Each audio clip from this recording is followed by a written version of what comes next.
काय हो मित्रांनो, बाबा बाबा बा एवढे कुरकुरे बिस्किट चॉकलेट आबा बाबा एवढं बघून आपला खायचं का मन झालं नाही बघा. काय शेवटी दादा दुकानच बंद करायला लावलं. दुकान बंद करायचं कारण एकच हो, घरनं फोन आला तर जेवायला. मग काय थोड्या गाठली घेतला निघालो. आता ते न घेऊन गेलं मारच आहे की घरी. मग काय विषय काय बोलते बघा जरा मित्र.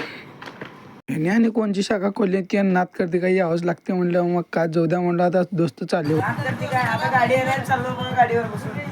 दोस्त ते गेले. आज कशी उठा राहण्याचं यादच नव्हतं बा. मग काय थंडीत असं मरावंच लागतं हो. मग थोड्याच वेळात आपले मनुभाई आले. मनुभाई कशासाठी आले ते तुम्हाला कळतेच. मनुभाई आले ते फक्त या कुरकुऱ्यासाठी. दादा मला हातात कावड दिलं तर म्हणाल तुम्ही. त्यांना बाय करून जावा झोपा म्हणून आता निघालो तिथनं. आपलं दादा अंगात शिवटर नव्हतं म्हणून सहन करून घ्यावं लागतं बघा. हे असलं आपल्याकडे शोभत नाही. मग का आपल्याला जायचं ओमाच्या टपरीला. चला ओमाच्या टपरीवर आलं हे बघायला भेटलं. बापा बापा डॉगेश भाई ओमा मध्ये ना डॉगेश भाई बाहेर झोपल. ओमाला त्यानं भेटून आता निघालतो घराकडे निघाले. एवढी जाम थंडी वाजली ते म्हणलं कुठे आपलं घर आलं आणि दादा सोडून गेला बघा. दादा गेला आणि आपल्या डॉगेश भाईला गुड नाईट म्हणून आम्ही निघालो आता घराकडे. मग भेटू पुढच्या ब्लॉग मध्ये.